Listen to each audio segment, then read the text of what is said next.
डीएनएचई का project prepare करने के लिए सबसे पहले आपको प्रपोजल बनाना पड़ता है।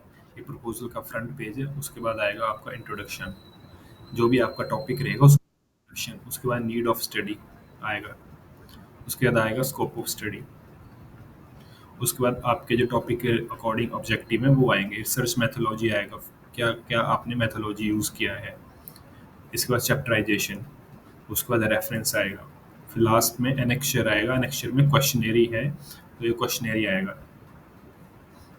अब इसके बाद आपको इसी सिनॉप्सिस का रिपोर्ट दिखाते हैं कि रिपोर्ट टाइप से बनेगा। ये रिपोर्ट है अप्रॉक्स 60 पेजेस का, ये रिपोर्ट का फ्रंट पेज ऐसे बनेगा। उसके बाद एनेक्चर लगेगा सेक्शन बी, उसके बाद सेक्शन बी का सर्टिफिकेट लगेगा जो काउंसलर और फील्ड गाइड का होगा। उसके बाद लगेगा एनेक्चर 1 लगेगा, एनेक्चर 1 सेक्शन है बैकग्राउंड इन्फॉर्मेशन, उसके बाद एनेक्चर 2 आएगा, उसके बाद एनेक्चर 3 आएगा, उसके बाद एब्स्ट्रैक्ट आएगा, उसके बाद एक्नॉलेजमेंट आपको लिखना है, उसके बाद टेबल ऑफ कंटेंट लिखना है रिपोर्ट का, उसके बाद चैप्टर 1 आ गया इंट्रोडक्शन। इंट्रोडक्शन अप्रॉक्स आपको 15 टू 20 पेजेस का होना चाहिए, जैसे ये प्रिपेयर किया गया है इस टॉपिक के अकॉर्डिंग, जो भी इस जैसे nutrition play major role in overall health, इस टाइप से आपको इंट्रोडक्शन प्रिपेयर करना है। जैसे ये नीड ऑफ स्टडी ये आपका सिनॉप्सिस में भी आया था, रिपोर्ट में भी आएगा, लेकिन ये ज़्यादा डिटेल में आपको लिखना है। उसका स्कोप ऑफ स्टडी भी ज़्यादा डिटेल में आपको लिखना है। इस टाइप से आपका चैप्टर 1 कंप्लीट हो गया। अब आपका आएगा chapter 2 review of literature. Review of literature में इसका मीनिंग है कि इससे रिलेटेड कौन कौन सी स्टडीज ऑलरेडी हो रखी हैं जो आपने अपने प्रोजेक्ट के लिए यूज़ की गई हैं। तो ये ऑलरेडी ये कोई स्टडी हो रखी थी, इसको हमने यहाँ पे मेंशन किया है कि स्टडी में क्या क्या लिया गया था और क्या क्या उसका रिस्पॉन्स आया था। इस टाइप से आपको अप्रॉक्स 20 से 25 आपको रिव्यू ऑफ लिटरेचर लेने हैं। उसके बाद आएगा चैप्टर 3 मैथोलॉजी। ये मैथोलॉजी सेम है सिनॉप्सिस के आएगा, लेकिन ज़्यादा डिटेल के साथ आएगा। जैसे पॉपुलेशन क्या है, सैंपल साइज आपने क्या लिया है।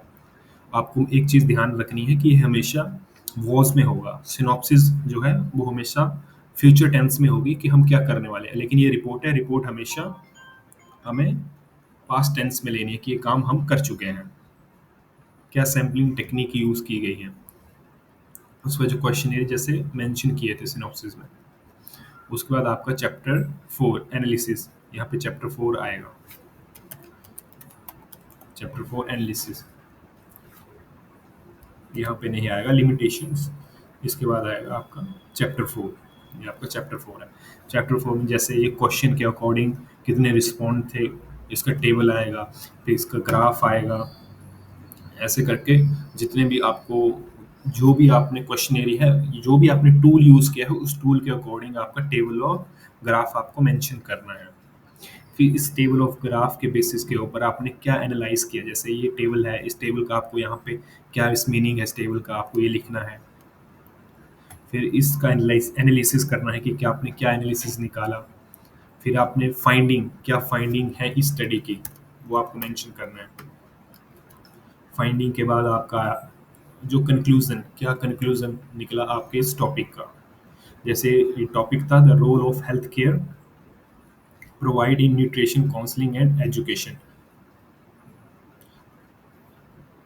उसके बाद आपको रेफरेंसेस लिखने हैं। इस टाइप से आप ये पूरा का पूरा सिनॉप्सिस और रिपोर्ट प्रिपेयर कर सकते हैं। अगर आपको चाहिए हो तो आप हमें कांटेक्ट कर सकते हैं, तो डिस्क्रिप्शन में आपको नंबर मिल जाएगा। धन्यवाद।